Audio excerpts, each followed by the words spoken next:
Dilly Dilly. Science may never explain the origins of Dilly Dilly.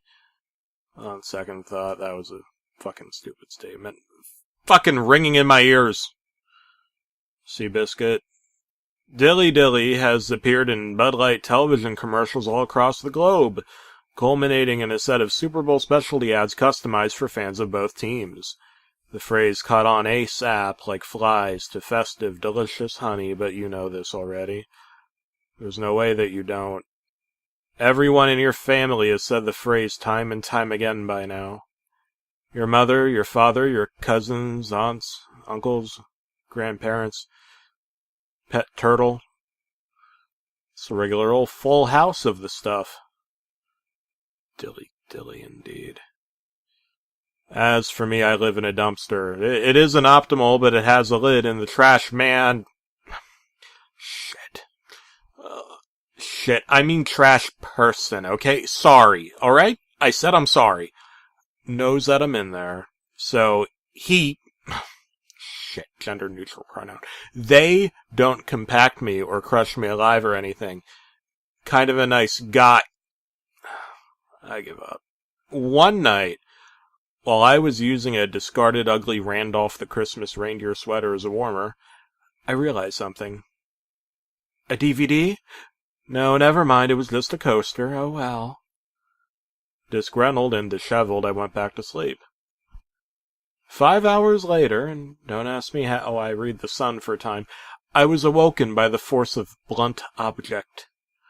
I rummaged through the pockets of my thrift store cardigan, ripped out my trustworthy Buddy Holly glasses, and in stylish perusal, I noticed it then and there. Size 69, puce and blue, marmalade smears, Fat Albert is a real man, he's buried alive in Grant's tomb. The naming label of the VHS tape said it all. The Looney Tunes Show episode 1990 Dead Inside, Dilly Dilly, STDaffy. At this point I know what you're thinking. Good groundhogs thrive in shallow holes. I brushed the rat feces off the VHS tape, ruminated about my ex-wife Bernice, and shoved the thing into a well-sewn cardigan pocket. The tape, not my ex-wife. I didn't entirely know why, given that as a homeless person there wasn't much I could do with the VHS tape. VHS tapes aren't edible, and furthermore I didn't even own a friggin' VCR. Perhaps I could pawn the tape for food, I thought. Use it to purchase a steak dinner? Maybe even see a show? The only show you'll be seeing is Untimely Death, Erdrick, the voice inside my head threatened me. Oh, cruel fate. I gave my inner voice the finger and hopped, skipped, and jumped my way to the local Walmart. Optimistic and drunken off of Bud Light, Dilly Dilly. Sir, you're homeless. Fuck off before I call the cops, the pochmarked teenage usher cracked in a prepubescent voice. Knowing when I'd been defeated, I turned around to depart until he saw it in my pocket. Nice cardigan, the usher greeter, Cobain, remarked. I'll trade access to the store to you for it.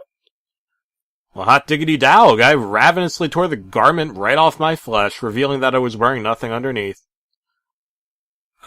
Never mind, Mr. Cobain asserted in envy of my killer physique. I'll just take the tape. Realizing a good deal when I sense one, being a retired car salesman and former Calvinist pastor, I tossed the tape to the man, refused to put my clothes back on, and merrily dabbed my way through the store. After stealing a pint of delicious Sam's Club pistachio and Tide Pod ice cream, I saw something that would change my life forever. So horrible. So horrifying. So sad. Kurt was dead. Highly realistic blood, guts, sinew, and skull littered the floor, as well as a discarded shotgun, pile of towels, and a note. What the fuck? I muttered to myself in awe. I didn't know how to read, so I picked up the note and had a customer service representative in Home and Garden Decor read it off to me. Don't watch the tape, Bada, he muttered under his breath. He stretched out his hand for a tip, but I spat a wad of Sam's Club toffee nut and okra chewing gum instead. Fuck you, Dolan, I heard him mumble as I backed away, laughing to myself. And then I tripped. Over a VHS tape. That tape! Well, all I can really say is that I have a law degree from Trump University, mail-order diploma received with a cardboard cutout of DJ T munching on a taco bowl, and I was raging mad and ready to sue. I walked up to the Walmart manager, but he was too busy pouring sawdust on the corpse. Apparently that's how you clean up a dead body. Kind of strange, but whatever, that's not the point. I wiped the blood off the Looney Tunes tape with the ply of Sam's Club brand toilet paper and ruminated over the message from the departed. Why did he want the tape so badly to begin with, and what could have possibly been on the tape that was so bad that he would take his own wife, cause his wife to murder him, take his own life? Now, I don't know what you do in this situation, but for me it was as easy as 1, 2, 3, and I ain't into new math. I jammed the VHS tape back into my cardigan pocket, broke into the employee break room, and... all this was odd. Unusual. Unkempt. There was an employee training video playing on screen, but I couldn't quite get myself to turn it off. A pale, greenish baby puke pyramid with a giant eye perused right into my soul, while I felt strangely at home. Ah, shit, sorry. The manager, who was name tag revealed to be Mr. Sam Club Walton himself, volunteered, pulling the plug on the VCR. Hypnosis was a mild inconvenience for sure, but as he did apologize, I let him know it was okay and invited him to some moldy juji fruit that I kept in my back pocket. No longer under the ravenous clutches of Walmart brand mind control, I threw in the Looney Tunes tape, hit play, smiled a wide toothy grin, anticipated the slapstick antics of the anthropomorphic Warner Brothers characters that I grew up with back in the 1950s. Now, if you've ever watched a Merry Melodies cartoon, you know that there's this tune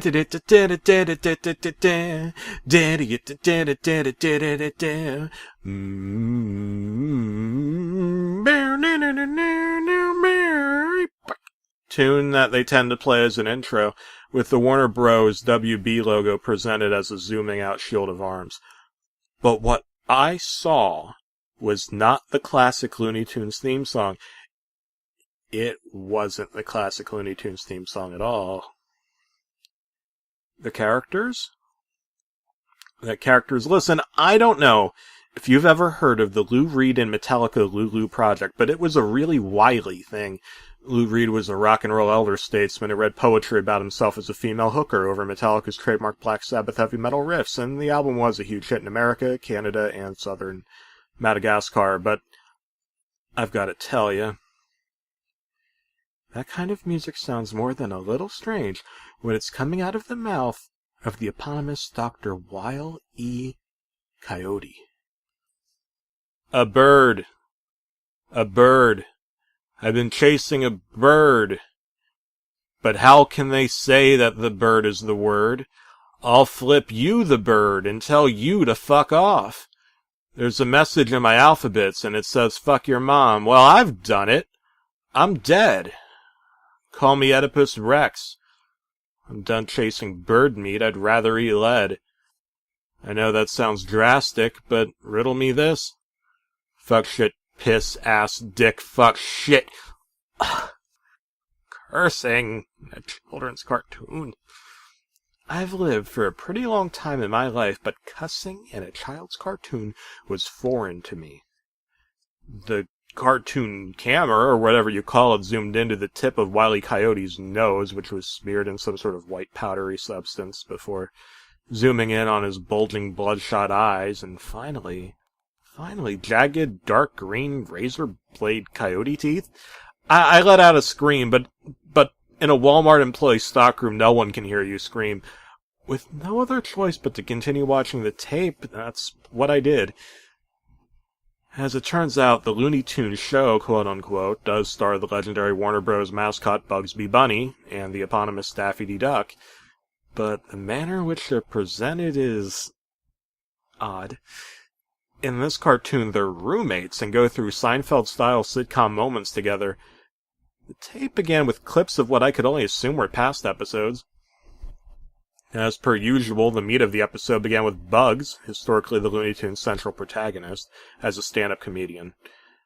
He stepped up to the microphone in front of an unseen audience while they awaited his stand-up routine. Bugs let out a cough, and, well, he rolled his eyes as if he was dead. The audience burst out in laughter for some reason while I took a bite of a Kellogg's Corn Pop breakfast cereal bar that I stole from a disregarded aisle earlier. What I saw next wasn't in good taste either. What's the big deal with smelly vaginas? Bugs started? I mean, really. Sounds of crickets chirping played while I stared at the screen agape, chunks of half-eaten corn pop dangling out of my mouth. Fine. Tough audience. Alright, docs. I've got the Comedy Store prescription for ya.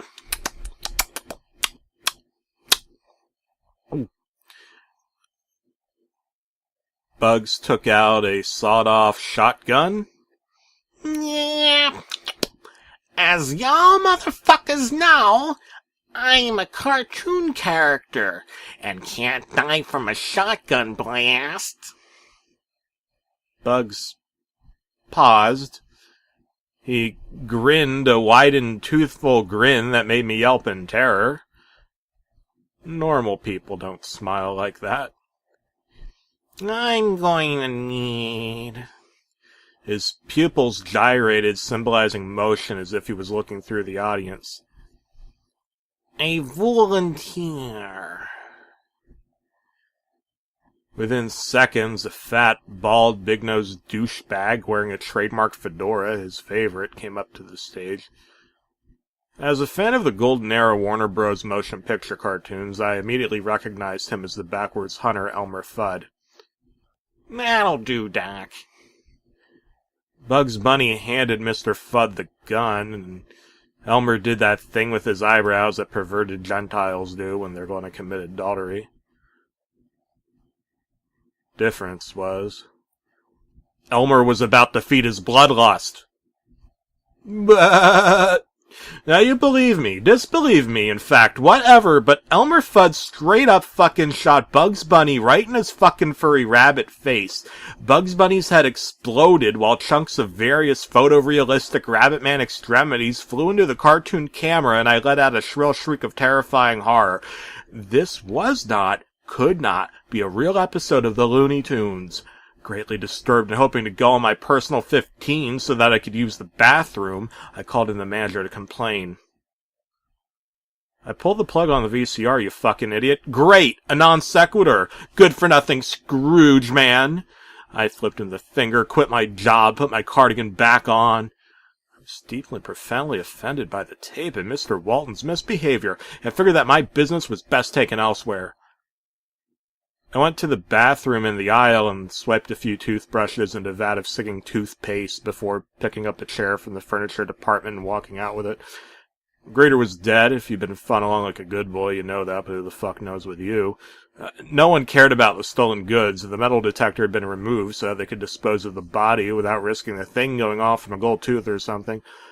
I picked up a pint of expired milk from the defectives bin and chugged before tossing the thing all over the floor and picking up the big red corded phone that they use for requests and complaints from impatient customers.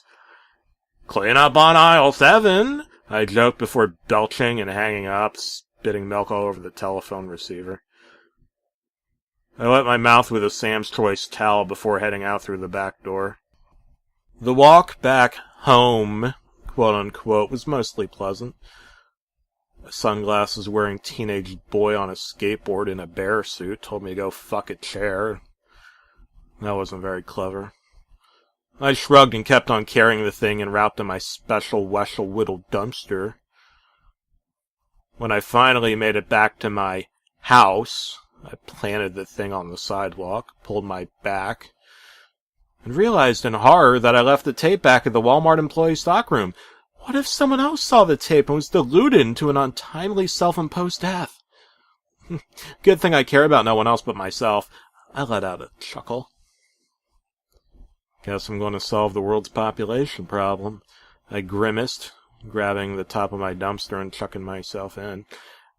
Now, when I do this, I normally land softly on some trash bags, banana peels, used feminine hygiene products, but this time, something firm and strangely warm was...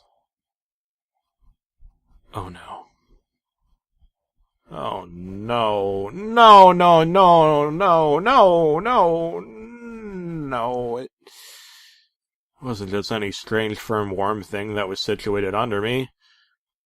It was a body? A dead body.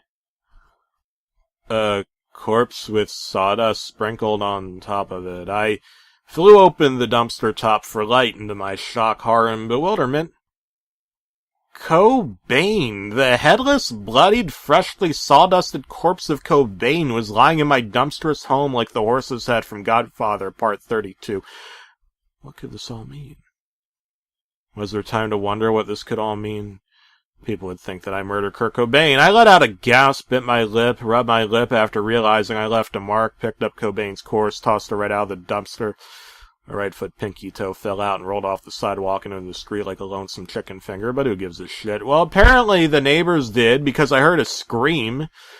In my disheveled calamity, I'd forgotten to realize that putting the body out there in public would make it seem more likely that I myself was the killer. Unwilling to wait for the pigs, cops are pigs, to arrive, arrest me, and try me for murder, I jumped out of the dumpster, accidentally stepping on Casey's hobo jacket. I heard a crunch, which made me realize he may have had something worthwhile in his pocket. Even though I'd eaten pilfered Walmart goods earlier, I was self-diagnosed diabetic, so I was hungry again and hoping that the dead man was carrying with him some delicious Fritos corn chips and hopefully a can of Sprite would be nearby. But no. Upon my investigation, it was... you won't believe me because you're an asshole, and that's okay because you're an asshole, and probably think 2 + 2 = 5, but there it was. The Looney Tunes show VHS tape, the foot crunching, had only taken off an outer piece that wouldn't keep it from still fitting into a VCR. Someone had jammed the Looney Tunes VHS tape in the greeter's jacket. But why? Blue and red lights flashed while a morbidly obese woman, I judge people by their weight, so assume we Mr. Phoenix right, pointed her finger at me from a 4-story apartment window and shouted, "There he is, officer! There he is! He murdered the American icon, Tom!" I managed to hold back a holler, which would have drawn extra unwarranted attention to my person, and made a sprint down an alleyway, hopping over a picket fence into a long-neglected junkyard. An also morbidly obese, chocolate-skinned kid called me over. "Hey, hey, hey!" he screamed. "Try this on. They'll never catch it. They'll think you're a whole other person. Hey, hey, hey!" Okay, exhausted and delirious from my 15 seconds of fast-paced running, I threw on the curly red-haired wig. This changed my perception of overweight people, so I thanked the young man and proffered him a single glob of singing toothpaste as a reward. Even with my clever disguise, I knew that I had to stay out of sight and out of mind. Perusing the junkyard for abandoned cars to hide in, I discovered a raggedy, rusted-looking wood-boarded shack with one open window. Clutching my wig so as not to return to my old self, I hopped in before looking, expecting nothing but dried air, disheveled mice, and asbestos. Instead, there was a desk. And a Zenith boob-tube-style Golden Years era antenna television. And a VCR. I stared back and forth at the VCR and the Looney Tunes tape like Lawrence and Hardy or Abbott and Costanza or some other silent-era comedy act. This had to have been destiny. And I was Destiny's child. Fittingly, I decided that my new red-haired person name would be Beyonce, male version of Beyoncé. Beyonce slammed the tape into the VCR, hit the play button, and braced for the remainder of the show. Beyonce. You know how people tend to think about how their life hasn't always been easy? That's me, I guess, but at the same time, I know that many have it worse. What I do, in times of excessive stress, is eat. Or perhaps play with my balls, but now felt like neither the time nor place for either one. The next scene to meet my eyes was an oddball, to say the least. The dwarf-heighted redneck cowboy character with a deep southern accent, Yosemite Sam, was sitting on one of those doctor office table bed things that they put a thin papery sheet on top of. Give it to me straight, Doc, Sam asked, sorrow in his eyes. What a gots is? Epididymitis, the doctor responded. It's when your balls get so twisted that there's torsion. It's amazing that your pain level is only a 7 out of 10. In extreme cases, they need to remove at least one of your balls from your scrotum. Well, ain't that just shooting jackrabbits? Yosemite responded before. Fuck this. I don't want to even say it. It's disgusting. Disturbing. It makes me wish I never learned what a cartoon was. But it happened, and I'm not gonna lie. Yosemite Sam shot himself in the balls with his gun. Crimson red liquid squirted out of Yosemite Sam's testicular region while he gaped at the screen in horror. This was disgusting. I know I said it before, but really, fuck this shit. It might be funny if you're a woman and don't know what it's like to have aching balls, but I'm a man, and this is horrible. I ran my hand into the VCR's tape slot and was ready to yank the sucker out until I saw something that I simply was not ready for yet. The next scene. The Tasmanian Devil was at the grocery store checkout line. Taz looked around, confused and agitated that 12 people were in front of him. Bleh! Taz alerted. I guess we'll just have to wait our turn, son, his down-to-earth father suggested. Taz blurted out like a disruptive child with a terrible disorder. No reason to get feisty, son. We just gotta wait. Taz looked displeased. He tapped his finger on the candy rack of the checkout aisle. Then he spat on the ground. Then even his normally mild-mannered father got pissed off. You need to keep your manners, son.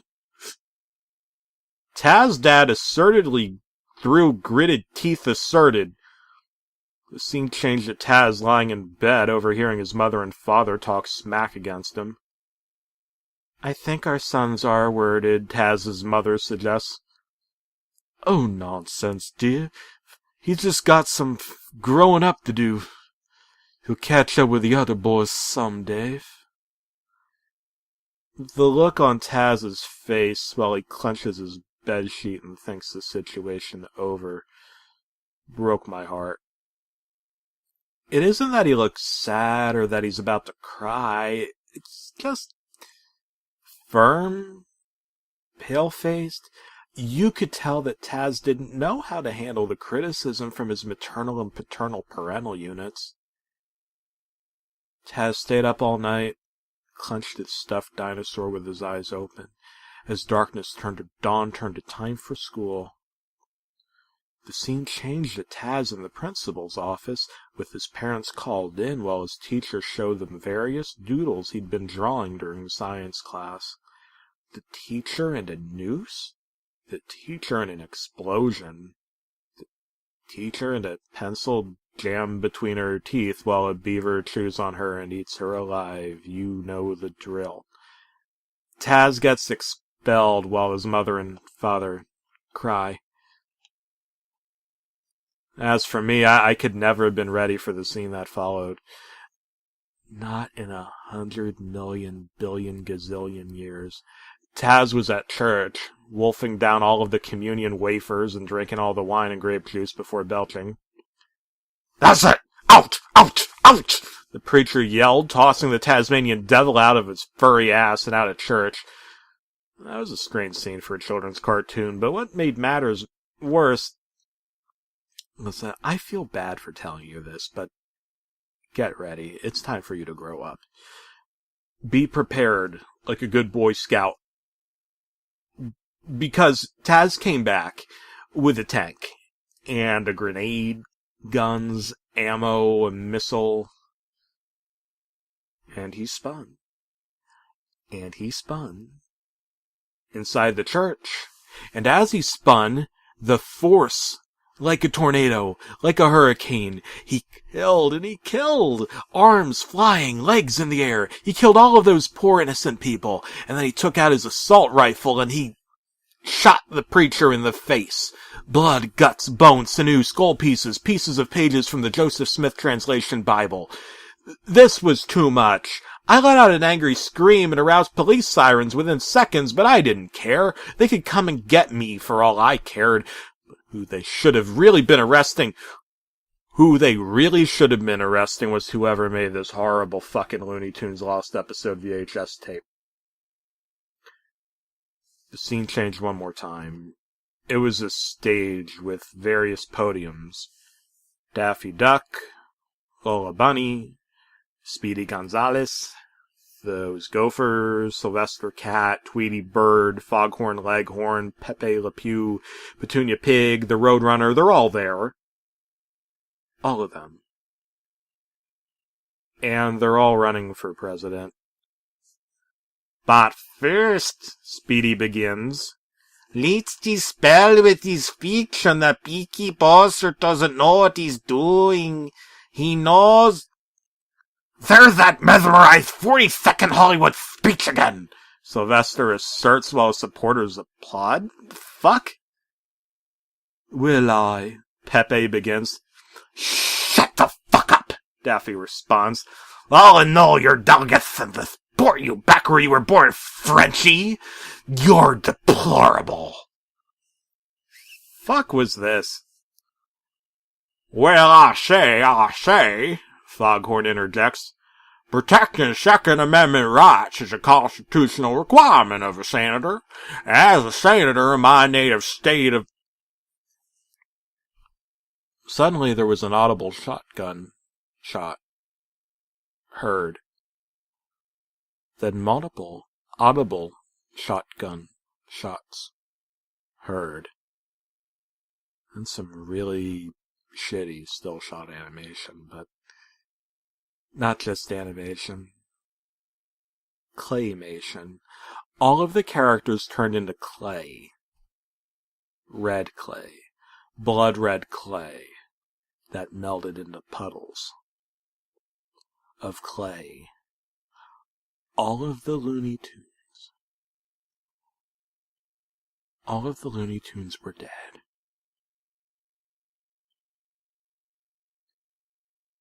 I got it now. I finally got it. At first I thought it was all an editorial on the decay and the quality of the Looney Tunes brand in an attempt to reach today's kids, but no. Well, yes, it was about reaching today's kids, but it wasn't about a sharp decline in quality that involves Looney Tunes as comedians or babies or basketball players. It was about change. It was about changing the law. Enforcing new laws. These animators were out to save the world. A pitiful world. Our world. And if Hollywood had any power, any sway at all, they could do it quickly. At a young age. They could mold young minds. Our youth. They could save lives. My eyes widened like saucers. The tape hit static and it was at an end. I ejected it, grabbed it. I jumped out the window, getting cut up and bloodied and bruised from the nails of the splintered wooden boards, but I did not care. Tape firmly in hand, I ran, and I ran, like a flock of seagulls, empowered by the spirit of the Looney Tunes socio-political agenda. I supernaturally held my stamina and made it past my dumpster, over the greeter corpse, javelined my middle-aged body over my stolen chair, and eventually I was back at Walmart. I rang the counter bell. "I demand service!" I screamed. The lady cashier stared at me like I was fucking nuts before offering me an F-word, that means cigarette, which I declined for conscientious as well as health-related reasons. Finally, he came back. Mr. Walton, with a balled-up fist and angry brow. He was pissed. "I see that you stole my tape," he began. Now hand it back to me before I conveniently lock it in a vault that no one can ever open while you narrate your story to handfuls of dozens of jewel-eyed miscreants on the internet, none of whom will ever believe you. Expected me to fight back with words, but all I had was an object. 2 objects. The Looney Tunes VHS tape and the faggot I was smoking. Channeling my inner John Rocker, I fastballed the tape right into Mr. Walton's skull. Sam Walton exploded. His innards rained on me like Nickelodeon slime, but I didn't care. I saved the world from gun violence. That was the most important thing. Or so it was to me. In all honesty, the police arrived shortly afterwards, since the cashier phoned the cops, probably concerned about losing her job due to her boss being popped like a balloon by a VHS tape or some shit.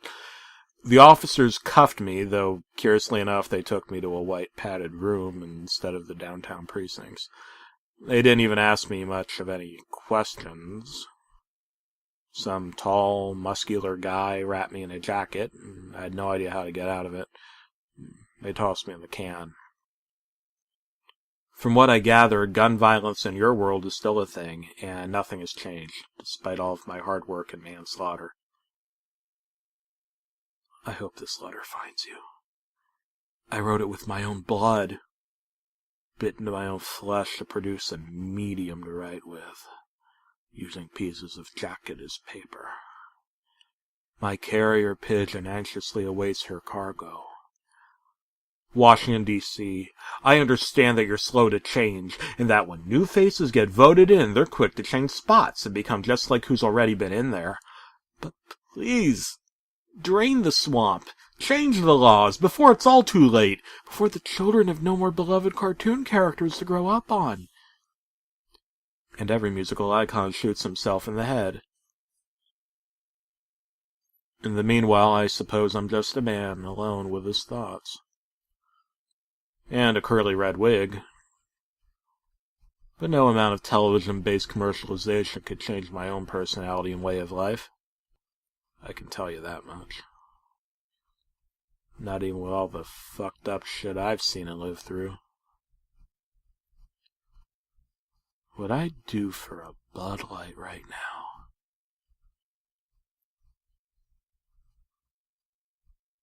Dilly. Dilly. The end.